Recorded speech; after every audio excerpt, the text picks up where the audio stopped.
لقد قالت حجور كلمتها من أول يوم، واجهت فيه هذا المد السلالي الخبيث قديما وحديثا، وكشفت للعالم ضعفه عسكريا ومجتمعيا وسياسيا، يوم أن واجهت بالبندقية سلاح الدبابة والصواريخ البالستية والمدفعية، وهزم الحوثي فعليا وخارت قواه لولا أن تداركه شركاءه في الداخل والخارج.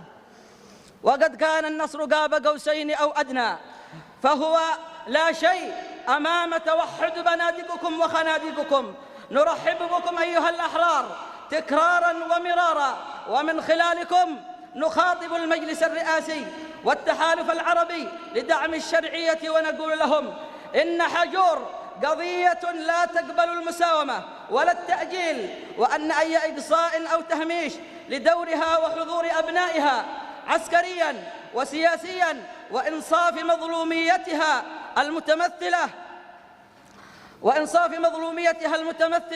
في إخراج والإفراج عن الأسرى، وخصوصا القيادات المخفيين قسريا، وعلى رأسهم القائد أبو مسلم الزعكري ورفاقه الأحرار من قيادات ومشايخ وجهات حجور.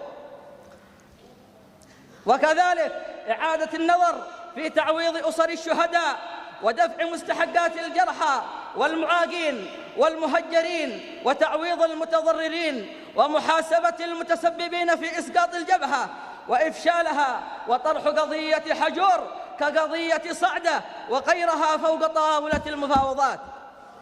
فحضور حجور وقضيتها هو حضور للجمهورية وتعزيز لموقف القوى الوطنية الفاعلة، وإن أي تخلي عن حجور هو تخلي عن الجمهورية والجمهوريين الأحرار. ومن تخلى اليوم عن بعض من الجسد الجمهوري فما هو الضامن ألا يترك الجسد للموت غدا. وإننا ومن هذا المكان نبارك كل الدعوات الهادفة إلى لم شتات الصف الجمهوري، وما نشهده اليوم من حراك وطني في محافظة تعز الثقافة مع الساحل الغربي، تلبية لدعوة الاصطفاف الوطني التي وجهها العميد الركن طارق محمد عبد الله صالح عضو مجلس القيادة الرئاسي وقائد المقاومة الوطنية.